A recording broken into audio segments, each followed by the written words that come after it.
HOA hates the sound of freedom, posted by Russer. I live in a township, so in Ohio, that means I can hunt and shoot on my own property. I also live next to an HOA, but not in it. I also have some crazy neighbors who seem to think that my property is their property. Example, I live on 2.5 acres, and I'd probably say 70% of it is wooded with a large amount of 100 to 150 plus year old trees. I had just moved in back in March, and one of the first things I did was walk around my property and locate and remark all of my property stakes to know exactly what was mine. I also marked all of the standing trees that were dead and needed to be cut down. And then, a police car shows up because of one of my crazy neighbors that I have caught multiple times trespassing on my property. Thinks that my trees are apparently her trees and didn't want me cutting down the dead ones. So, on 4th of July week this year, a bunch of guys from work asked me if I wanted to go shooting at a local outdoor range. When I asked what range it was, I told them no. Why don't you all come over to my house and we can shoot for free and not have to drive for an hour to a crappy range? And they asked, well, what about my neighbors? And I said, screw them. That's exactly why I bought this property, to do whatever the heck I want. So I posted on the local neighborhoods group to give everybody a heads up. If they hear a bunch of gunfire on that Friday afternoon, there's no need to freak out. I was just using my range with some friends. And of course, that's when the fun started. There was a good mix of people saying great, wish they could come, and then a bunch of the HOA busybodies complaining that I can't do that and the noise would be offensive and they have rules against that, and so on. Now flash forward to the Thursday before, and I'm out in my yard setting up all of my steel plate targets on my 100-yard range when I see a police car pull in my driveway again. So the sergeant says, you can probably guess why I'm here, laughing. And I said, yeah, I probably have a good idea. He says, I just want to start off saying, you are 100% right, and you can shoot and hunt on your own property, and it's not a problem. But since we had a bunch of calls, I wanted to stop out here and talk with you. That way, we don't have to bother you at all during your shoot tomorrow. He says he just wanted to stop out, introduce himself, meet me, and take a look at the range real quick, and everything looked great. So this way, come Friday, if they get a bunch of calls into dispatch, they won't have to send anybody out, and they can just let everybody know on the phone call that everything's legal. So Friday comes along, and about 6 guys from work show up, and we went through probably 1,000 plus rounds in a couple of hours, from 22s all the way up to my 50 BMG that I let them play with. 2 of the guys brought some guns with binary triggers, so we were doing some 30-round mag dumps for fun as well. Later that night, I go back on the website to see what the posts were like, starting off with, sounds like the party started, smiley face, along with people whining and making complaints that they had called the police and were told that everything was legal and there was nothing for them to do, and then they commented with, well, I guess the police won't do anything until somebody's shot. Yes, that's right. Newsflash, the police don't arrest you for pre-crime. That would be like them pulling you over for speeding before you've left your driveway because you might speed down the road. Comments and a cool update from OP. Captain Dropbear says, you should offer the police use of your range for training once in a while. I could just imagine the Karen's faces. Hello police, there are people having fun firing guns coming from the neighbors, blah blah blah, ree. Yes, we're the police, we know it's us, we're practicing our Karen tasering skills, goodbye. And OP replies, the funny thing is, when I was talking to the officer that was here and we were discussing guns, I had mentioned that I was going to be attending the NRL 22 National Championships, and he noticed the stock on one of my rifles, and it turns out that he and his son own the company that makes a custom cheek rest used on one of my stocks. OP did it by the book, he did it on his property, and had a fun 4th of July week. Way to go, OP. HOA insists my sister and I are not a single-family household, and one of us should have to move out. We've lived here all of our lives. With an update posted by TG Lico. I'm 21 and my sister is 19. We've lived in this house our entire lives. Our parents bought this house 27 years ago. They joined the HOA about 15 years ago. My dad died 5 years ago and mom died 6 months ago. We are now the owners of this house. We've been visited by the HOA multiple times. They're citing that we're not a single-family home anymore since our mom has died. They've told us that according to the terms, only a single family can be resident in the homes, and being single family is defined as a person or couple and their legal unmarried children. This meant that my mom could live with me and my sister as it was a single family according to the definition, but me and my sister living here after our mom's death means we are two families of single adults. They want one of us to move out so that this place becomes a single family home again. They visit us 4 times now asking us to leave. They say they don't like to sue out of respect for our parents, but they will do that if we continue to refuse to comply by the community rules. Can they kick out one of us out of our own house? What should we expect and how can we fight this? The update. So I first confirmed that they are from the HOA, not just some people harassing us for the fun of it. We also got the CC&R of the HOA, which included a clause about single family and its weird definition. If it included partners and children, grandchildren, parents and grandparents, step-parents, children, uncles, all of that, but no siblings. It even had a clause that said co-owners are not allowed to live there unless they are a single family based on the definition. We also received a letter from them telling us of our violation and demanding us to comply. So my sister and I went around the neighborhood and gave copies of the terms and the letter we received to everyone and told them, imagine you died tomorrow. Do you want them to kick out your kids? Because they're doing it to us. They will do it to your kids as well. Help us stop them. We gathered signatures and had almost everyone contact the president and demand this should stop. Within 2 weeks, we received a letter that says this has been a mistake with an apology. We learned that this HOA is horrible to everyone, not just us. So there are now people preparing to run for the HOA board to replace the current members, and they're promising to have a referendum about whether the HOA should be dissolved or not, because it really is doing nothing of substance except being a pain in the butt of everyone. Now, I know I'm no lawyer, this isn't legal advice, but I hope that this HOA just falls down because they did not deserve to be this mean to everyone. Holy cow, man. HOA isn't even a legal entity, posted by Immediate Ad 7638 with an update. Hello friends. Hubs and I just bought 10 acres in northern Michigan. It's part of an HOA that has maybe 15 lots, and only 8 of them have any homes. It's a rural area. I'm writing here because I'm beginning to think the HOA is not even a legal entity, and they're just charging us annual dues and pocketing it, and I'm not sure what to do. Here are my red flags. Firstly, it's run by a husband and a wife, no third person. Michigan law requires 3 people on the board of an HOA. Secondly, I've emailed this husband and wife team asking for these documents, and they have become unresponsive. The best response that I got was that they sent me the building restrictions list, but no governing documents. All my other questions were replied to in a friendly and helpful manner, but they completely ignore my request for articles of incorporation. So I also cannot find this HOA on the Secretary of State's website, which is the legal directory of all the HOAs in the state, which also has all the founding documents for all the HOAs included on the site. I can find the neighboring HOA, but not mine. Michigan law says that all HOAs have to have an annual meeting, keep minutes, and vote for new board members and so on. This HOA hasn't had a formal meeting in years. They actually said that in the annual newsletter. Now, since there were 2 new property owners in the community, they decided to have a meeting, which I couldn't attend because I work Sundays. When I asked for the minutes, I was told it was just a get-to-know-you casual thing, and there were no minutes. Dues are only $50 a year. However, there is literally nothing the HOA does for the community. There's no public easements or parks, there's 0 HOA maintenance on anything in the community, and the snowplow doesn't even plow the street that I'm building on. We even have to hook up our own electric, septic, and well.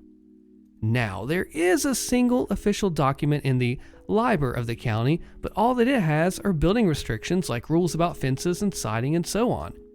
But there is literally nothing else legal, official, or otherwise that I can find about this HOA. I did have to write the dues check to HOA name, but that's the only indication I have that it's a legal business. They have to have a business bank account and legally registered business to cash that check.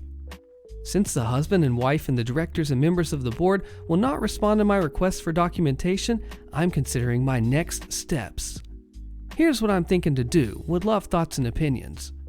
I'm going to begin documenting all my requests for documentation.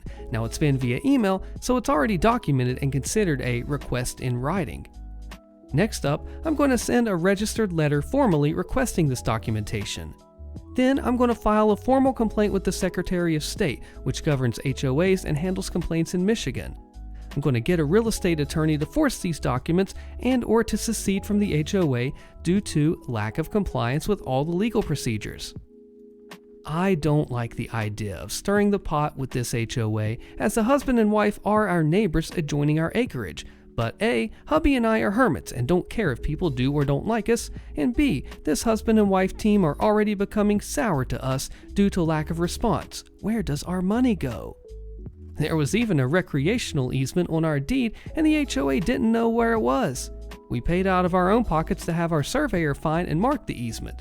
It is overgrown with mature trees and overgrowth and not accessible at all. Update. It looks like there's also a rider at the end of the library that describes the parcels and requires a majority vote to change any restrictions.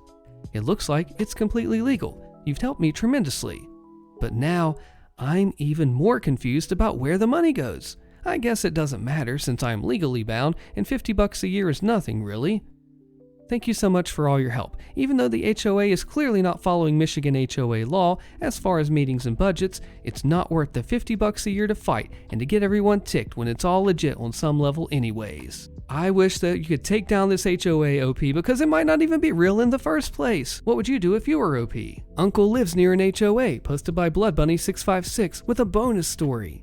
So my uncle bought a piece of land and built his house on it. Several years later, several houses were made around him and an HOA was formed. He never joined it because he hated the idea of HOAs. The whole problem started when my uncle saw several kids playing in his backyard. Now, my uncle has 7 dogs. 2 are bloodhounds, 1 was a pit bull, and the rest were mutts. So he was worried that the kids might get bitten by a dog. So he built a fence around the border of his land, and it took him 3 days to finish. However, the day after he finished, he gets a fine from the HOA for building the fence without the permission of the HOA. He ignores it since he is not part of the HOA and the fence is on his land and was not breaking rules. A week later, someone from the HOA comes to talk to him about the fence, and he says he is not paying the fine because he's not part of the HOA. And then he explains why he built the fence. The HOA apparently thought he had 1 dog and not 7. My uncle says goodbye, thinking that they had come to an agreement that the fence was fine. But my uncle would paint it, which he'd already planned to do, he had just not gotten around to it. The next day, however, he gets several fines, one of which was for his dogs and another was for the fence that he again ignored. Several days later, he buys 2 white paint cans and starts to paint the fence. However, while he is doing it, several people that lived there walked by. Some said hi, others just glared at him as they walked on by. He paid them no mind, and after a while, several people from the HOA came by to complain about the color he chose. He didn't understand what was wrong. After all, it was white, so he asked what was wrong with it. And they said they didn't approve him building the fence, yet alone painting it. And they proceeded to say that he has to tear down the whole fence by the end of the week and then request for permission to build the fence again. He refuses and says again that he was not part of the HOA. This turns into an argument where his dogs are brought up, and by the end of it, they were threatening his dogs. By this point, there was a small crowd gathering and watching, so my uncle calms himself down, picks up his paint, and goes back home. 3 days later, while he was still walking around the inside of his fence, he finds several pieces of bacon covered in a white powder. When he picked them up, he realized they smelled like a chemical, and he realized that someone was trying to poison his dogs. Getting super ticked, he installs several cameras around the fence to find out who it was, and he actually gets them on camera one night. So he goes to the HOA meeting that was happening next month, but when he gets there, it turned out that the person trying to poison his dogs was the HOA president, who I will call Karen. He hadn't even met her until then. He still showed the video and even brought some of the bacon as proof and said that if it continued, he would contact the police. After that, the bacon stopped being thrown into his yard and she was voted out. and later moved somewhere else. It wasn't until a month after the Karen moved that he was told the kids he saw playing in his yard were the Karen's kids, and that since he built the fence, they had been complaining non-stop for months that they could no longer play there. And my uncle only didn't call the cops immediately because he had some bad run-ins with them when he was younger and didn't trust them to not screw him over. Holy cow, it's one thing to lie, HOA, but to poison the dogs as a precedent? Insane. There's a story in this comment, and it's crazy. Lucky the Lurker says, if he doesn't want to call the cops, call a lawyer. Have the lawyer talk to the cops. Get an attorney and a no-contact order. In most places, the offenders, the HOA, must reimburse legal fees. I had a similar issue with the HOA that formed next to my property. Here are some of the issues I had over the last 20+ years with the HOA. They tried to force my membership. They tried to fine me for violations, despite not being a member. They harassed my daughter on our property and once stopped her while driving through the HOA. Those involved got jail and a fine. They tried to block my access to my property by saying that the public road that goes through the HOA was private and said that I needed to join the HOA if I want to use the street. They towed vehicles legally parked on my property. They illegally used my property as a parking lot and community fair, causing damage to my field, including contaminated soil. The equipment leaked oil and the chemicals onto a field that I used to grow hay and graze my horses. They removed a portion of my fence to gain illegal access to the property and cut down several trees on my property without my permission. And then they would trespass multiple times. They'd violate a no-contact order multiple times. They started with the demand to join, and I replied with a letter stating, "I don't," and citing the law. They followed up with fines and demand letters, and I replied once via certified mail, restating that I'm not in the HOA and not legally required to join. Next notice I got from them, I called an attorney and let them handle it. They knocked on my door and harassed my daughter in our yard when I told them that I wasn't speaking to them to call my lawyer. After that, I have kept a no-contact order in place for 20+ years. We have gone this route every 5 to 7 years. New people join the board and forget that there's a no-contact order, and every time they send me something, it just goes to my attorney and they get a letter, a copy of the no-contact order, and a bill for his time. Sometimes they try to press issues with the lawyer, and they always lose and have to pay the fees. For this reason, I hired the most expensive law firm I could find.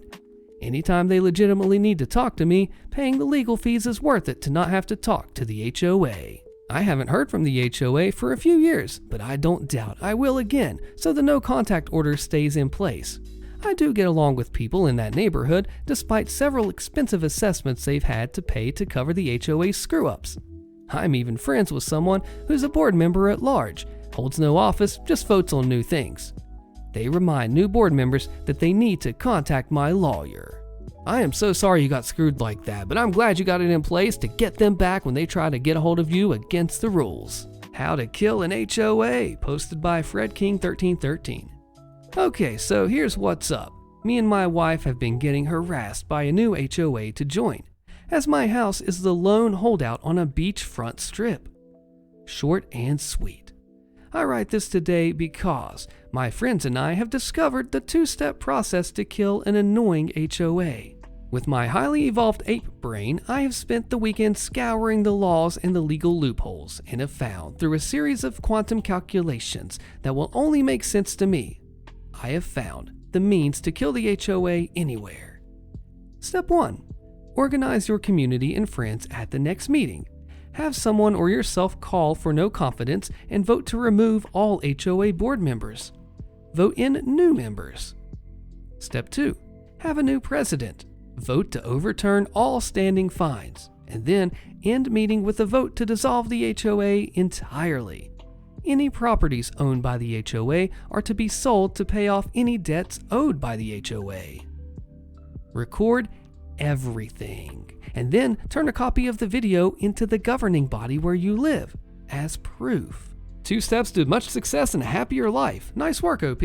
Solar panels don't match the aesthetic of the neighborhood, posted by Momcat859. Admittedly, our HOA is pretty good. The fees aren't that high for houses, less than $30 per month, and a little higher for the condos. The pool is pretty decent and not that far away. We decided to put solar panels on our house. The HOA told me that we were not allowed to do that, and we asked why. They said it would ruin the aesthetic of the neighborhood.